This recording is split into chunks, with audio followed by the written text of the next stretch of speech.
Salut, ça va vous? Y'a plus de cadre, hein, le chat l'a fait tomber. C'était bien beau le chômage, mais j'ai retrouvé un emploi, j'ai bien moins le temps pour lire, et encore moins le temps pour faire des vidéos. Pour autant, j'adore ça, alors on va faire les choses vite et bien, et puis pour de vrai cette fois-ci, parce que quand je dis ça, ça finit toujours en une vidéo de plus de 15 minutes. Non, et puis t'as vu, bah là je suis en train de recommencer. Bref. Alors quoi? Anthony Hopkins ou Mads Mikkelsen qui mange des gens, un bouquin TikTok qui vaut le coup, Stephen Hawking qui m'explique des trucs, des araignées qui deviennent intelligentes et des adolescents qui colonisent une planète. Alors, qu'est-ce que j'ai lu en février? Pour débuter un mois de février plutôt intense, quel bouquin suspense va sortir du pot mystère? Et c'est Dragon Rouge de Thomas Harris. Et je suis très content du tirage. Alors, Dragon Rouge, c'est le premier tome de la tétralogie Hannibal Lecter. Une série donc de 4 tomes qui commence avec Dragon Rouge, publié par la maison d'édition Mazarin en 1982, une filiale de Fayard, et qui se poursuit avec Le Silence des Agneaux, publié en 1991, Hannibal, publié en 2000, et Hannibal Lecter, Les Origines, publié en 2006, mais on va dire que c'est un préquel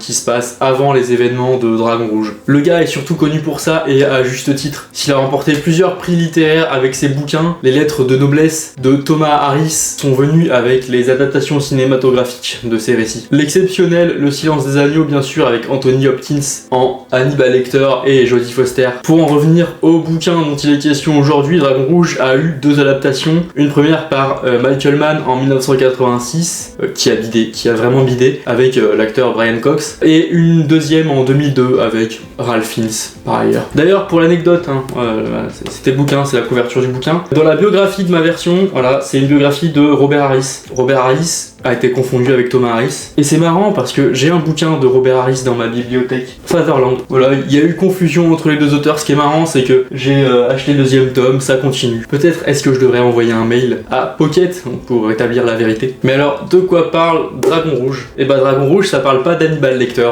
Voilà, pas tant que ça en fait. On a un tueur en série qui est surnommé Dragon Rouge, c'est le titre, qui sévit à la pleine lune et qui massacre des familles entières en se filmant. Il terrorise tout le monde et en particulier le FBI qui est incapable de l'arrêter. Jack Crawford, c'est le directeur des sciences du comportement du FBI et il est à Baltimore. Il va devoir faire appel à Will Graham. Will Graham, c'est un exceptionnel profiler, mais il est retraité depuis quelques années. Il a mis fin à sa carrière suite à son affrontement contre la femme Hannibal Lecter, qui l'a gravement blessé et traumatisé. Will, il va accepter de reprendre du service pour arrêter le Dragon Rouge. Poussé dans ses retranchements, Will va faire appel à son ancien ennemi pour arrêter ce nouveau tueur en série. Et alors, qu'est-ce que j'en ai pensé? Et bah, j'ai vraiment beaucoup apprécié. On a un thriller qui est très solide, on a une enquête qui est haletante. Bon, par contre, je déplore un peu le fait qu'on passe trop de temps à suivre le tueur, à explorer ses pensées, ses peurs, sa folie, bref, à le rendre humain. Et pas assez de temps auprès de l'enquêteur principal, Will Graham, qui a l'air vraiment très intéressant entre ses compétences de profiler, la manière dont il trouve les indices que personne ne trouve, et son traumatisme lié à Hannibal Lecter. En fait, ça m'a vraiment fait penser que Thomas Harris, il savait pas trop comment écrire l'intelligence de Will. Will, il est un peu décrit comme un génie, et c'est peut-être trop fort pour l'auteur, donc il est pas très bien exploité. Ses découvertes en tant qu'enquêteur ne sont pas très bien expliquées, c'est un peu de l'ordre du génie incompris quoi. Aussi, j'ai trouvé que la fin était un peu bizarre, l'enquête elle est pas vraiment résolue par les flics, ça laisse un peu un goût d'inachevé. Mais bon, le personnage d'Hannibal Lecter, bien que très secondaire, il fait une très forte impression, il a un impact qui est très fort et on a hâte de le retrouver dans d'autres romans. Les personnages en général, ils sont globalement assez charismatiques et j'ai très envie de lire la suite. Ensuite, j'ai lu Les 7 morts d'Evelyn Hardcastle, qui est un roman de Stuart Turton. C'est publié en France en 2020 par la maison d'édition 10-18, 2 ans après la publication originale. Pour ce bouquin, j'ai enfin pu faire preuve de libre arbitre. Voilà, non parce que ça suffit, le grand hasard qui décide de tout, et qui en plus doit décider de ce que je lis. C'est le premier bouquin qui est publié par l'auteur, Stuart Turton, qui frappe fort puisqu'il signe un best-seller couronné du prestigieux Coast Book Award for First Novel, un prix pour les auteurs qui ont publié leur premier roman. Prix qu'ont gagné des auteurs dont on a déjà discuté ici, comme Todd Rob Smith pour Enfant 44 ou encore Susanna Clarke pour Jonathan Strange et Mr. Noël. J'ai beaucoup entendu parler des 7 morts d'Evelyn Hardcastle, sur les réseaux sociaux en particulier, TikTok et Instagram, et j'ai vu autant de gens haïr le bouquin que de gens l'aimer. Voilà, mon entourage l'a très peu aimé, donc je suis très intrigué, et d'autant plus que le synopsis est vraiment très alléchant et plutôt original pour moi. Mais dis donc, Jamy, les 7 morts d'Evelyn Hardcastle, de quoi ça parle? Donc c'est un roman qui a un concept très fort, et ça j'aime beaucoup. Au début du bouquin, on va suivre un homme qui se réveille dans la forêt, il est totalement désorienté, il sait plus qui il est, est,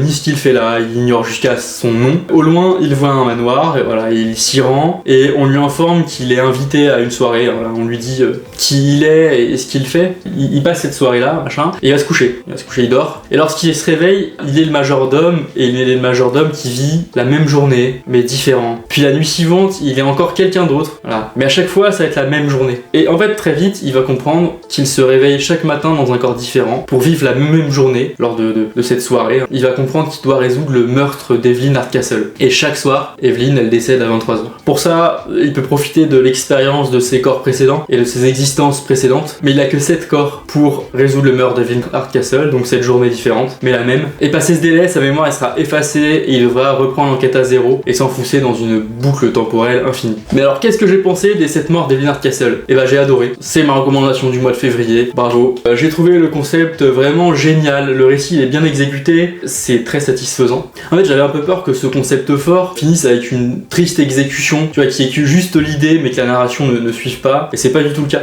On explore une enquête là, avec 7 personnages différents qui ont vraiment 7 personnalités différentes. La personnalité du personnage de base se fond dans les personnalités des corps qu'il emprunte. Donc la progression de l'enquête est vraiment trop cool et on sert bien des différences de chaque personnalité pour progresser, pour évoluer. C'est vraiment original, je trouve. J'ai jamais rien lu de tel. L'enquête en elle-même, elle est vraiment prenante. Les raisons de l'enquête sont un peu tirées par les cheveux, il faut le dire, mais c'est pas vraiment décevant non plus. Les personnages ne sont pas attachants, mais ils remplissent parfaitement leur fonction pour faire évoluer l'enquête et on n'attend pas beaucoup plus d'eux. Retenons surtout le concept qui est hyper original et hyper fort. Ça mêle thriller et science-fiction et rien que pour ça, ça vaut le coup de le lire et de kiffer. Pour le troisième bouquin, place au suspense, le retour du pot mystère. Roulement de tambour, on touille et on pioche Une brève histoire de temps de Stephen Hawking. Alors ce bouquin, je l'ai depuis longtemps en fait, théoriquement, c'était une autre édition que j'ai perdue depuis, mais je l'ai depuis très très longtemps, je l'ai racheté. Il rentre dans un but qui est bien précis, c'est celui d'enrichir ma culture générale, avec autre chose que de la fiction. Fan de science-fiction depuis toujours, tant en littérature qu'au cinéma, ça fait quelques temps que j'ai envie de me bâtir de plus solides connaissances sur la manière dont notre univers fonctionne, d'apprivoiser tout autant ce qu'on connaît que ce qu'on ignore. Bon, le fait est que j'ai arrêté toute étude de mathématiques ou de sciences il y a 11 ans, lorsque j'ai passé le bac. Parlons du bouquin en question, enfin. Une brève histoire de temps, c'est un ouvrage de vulgarisation scientifique qui est écrit par Stephen King et qui est publié en 1988 par Flammarion en France. L'ouvrage traite de cosmologie, branche de la physique étudiant l'univers dans son entièreté et sa structure et comment ça fonctionne. L'ouvrage est décrit à destination de ceux qui n'y connaissent rien, comme moi, donc c'est théoriquement parfait. Dans Une brève histoire de temps, Stephen Hawking s'escrime à faire comprendre à un teubé en physique comment marche l'univers. Pour cela, il commence par un retour historique de l'astronomie, Aristote, Ptolémée, Copernic, Galilée, Newton, tout ça, tous ces scientifiques. Et ensuite, on explore plein de principes et de théories physiques qui retrouvent leur application dans l'univers. La théorie de la relativité, l'effet Doppler, le principe d'incertitude, la dualité onde-corpuscule. On va pas se mentir, plus on plonge profondément dans le bouquin, plus c'est complexe. Et pour les derniers chapitres, il faut vraiment avoir compris les théories précédentes pour ne pas être largué. Et alors, qu'est-ce que j'en ai pensé? Écoute-moi bien, j'ai rien compris. Voilà. C'est censé être pour les profanes, et j'ai pas l'impression d'être le dernier des idiots. Malgré tout, j'ai rien compris. L'ouvrage reste bien trop complexe pour ceux qui n'y connaissent rien en physique ni en mathématiques. J'ai pas vraiment vu la vulgarisation du truc, quoi. Donc c'est difficile de dire si j'ai apprécié ou non, et c'est pas une question d'appréciation, je pense. C'était plutôt 236 pages de remise en question intellectuelle. Mais je ne désespère pas, non, j'y retournerai. D'abord, je dois lire un autre bouquin, quelque chose de plus vulgaire encore, je crois.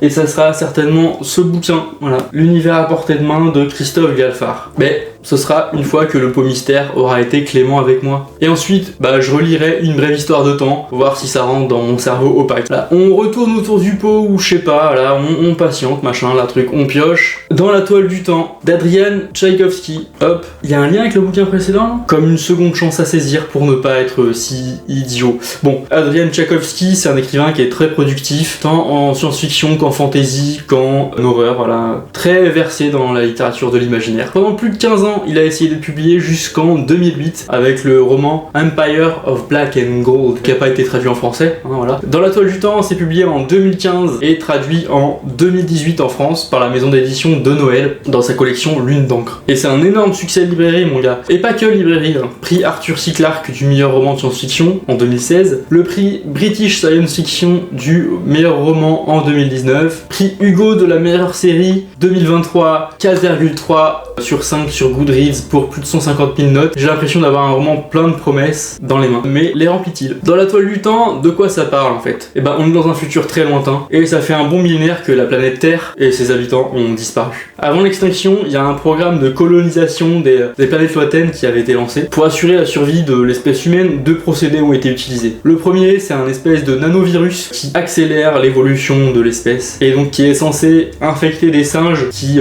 vivent dans des planètes lointaines. La seconde, c'est un énorme vaisseau spatial dans lequel les humains sont cryogénisés et grâce à des rotations fréquentes des membres pour entretenir le vaisseau, tout le monde survit en attendant de coloniser une planète. Donc ce vaisseau est à la recherche d'une planète qui aurait été colonisée par le nanovirus, histoire de faire du lien avec ces nouveaux proto-humains là, et pour faire perdurer la race humaine. Sauf que le nanovirus, il a infecté des araignées. Et ouais, du coup, on va suivre en parallèle la tentative de survie et d'approche de cette planète par les humains, du vaisseau là, et l'évolution en tant qu'espèce intelligente des araignées touchées par le nanovirus de l'évolution. Et alors, qu'est-ce que j'ai pensé de Dans la toile du temps? C'était globalement très bien, mais c'est pas le chef-d'œuvre que j'espérais. Bon, c'était néanmoins très plaisant à lire. L'évolution des araignées sur des générations est franchement plaisante à suivre, et la spéculation autour de l'évolution de cette espèce animale en tant qu'espèce intelligente fonctionne vraiment très bien. Adrian Tchaikovsky, il essaie de nous montrer comment se seraient développées ces araignées à la manière des êtres humains, voilà, en prenant parfaitement en compte les spécificités, les forces et les faiblesses de cette espèce, et cet aspect-là, narratif, il est parfaitement géré. C'était trop cool, quoi. Par contre, l'aspect survie dans le vaisseau est bien plus conventionnel, un peu tiré par les cheveux et pas vraiment surprenant. On a tous lu ça au moins une fois, quoi. Ça apporte pas grand-chose de nouveau au genre. Les personnages ne sont pas franchement réussis, et donc pas franchement agréables. Il y a un vrai décalage qualitatif entre ces deux parties, et c'est bien dommage. Le roman n'en reste pas moins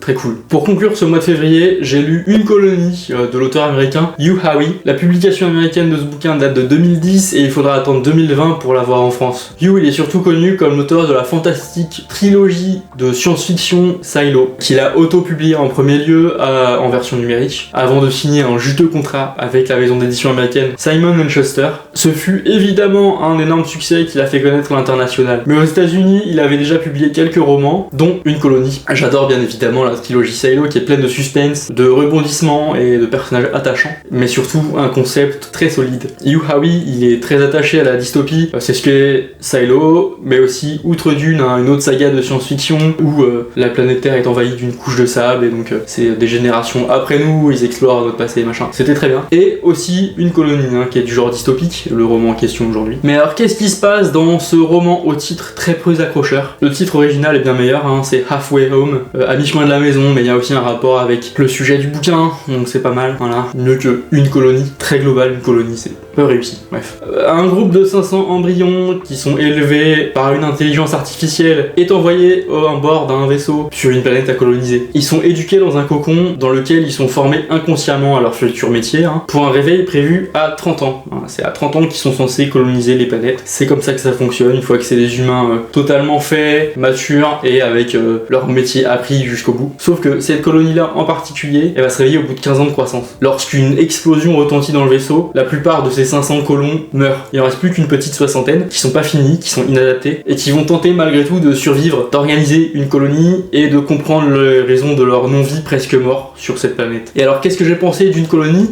C'était vraiment pas terrible. On a deux parties distinctes, une qui est très cool, une seconde qui est pas bien. La première c'est la survie pure. C'est les colons de 15 ans qui arrivent en catastrophe sur la planète avec une formation incomplète et qui luttent un peu contre les éléments de cette planète qui est violente. Ils essaient de s'organiser tant bien que mal et c'est assez, même très agréable à lire et à suivre. Il y a un grand mystère autour de l'autodestruction du vaisseau et des raisons de celle-ci. Ça fonctionne bien, c'est assez haletant à suivre, on a envie de connaître pourquoi. Mais une fois que les colons sont installés, qu'un groupe de mutins décide de tenter sa chance dans la nature, dans une nature hostile, on s'ennuie quoi. Cette deuxième partie arrive très tôt dans le roman. On a vraiment l'impression que Hugh Howey, il avait un concept très bon, mais que très vite il savait plus vraiment comment l'exploiter, ni que faire de ces personnages qui se confondent les uns les autres. La faune et la flore de cette planète colonisée n'est pas franchement crédible, ni très originale. On a des bêtes qui sont faites de métal et des énormes chenilles. Bof. Il n'y a pas vraiment d'événements pendant une grande partie du roman, et puis quand il y en a, c'est très illisible et très chaotique. Bon bref, c'est une déception par un auteur que j'apprécie quand même tout de même. C'est tout pour le mois de février, et c'est déjà pas mal. Un mois globalement satisfaisant, il n'y a pas à se plaindre. Merci à tous pour votre écoute, ça reste toujours un plaisir de faire ces vidéos. N'hésitez pas à l'aimer justement, cette vidéo, à vous abonner, soyons fous. Le mois prochain, il n'y aura que 4 bouquins, mais lesquels on aura James Ellroy qui déçoit, Stephen King qui surprend agréablement, et Melissa Joan Mandel qui déçoit, et l'un des pires romans que j'ai jamais lus, et qui n'aurait jamais dû être publié. Alors à très vite, salut!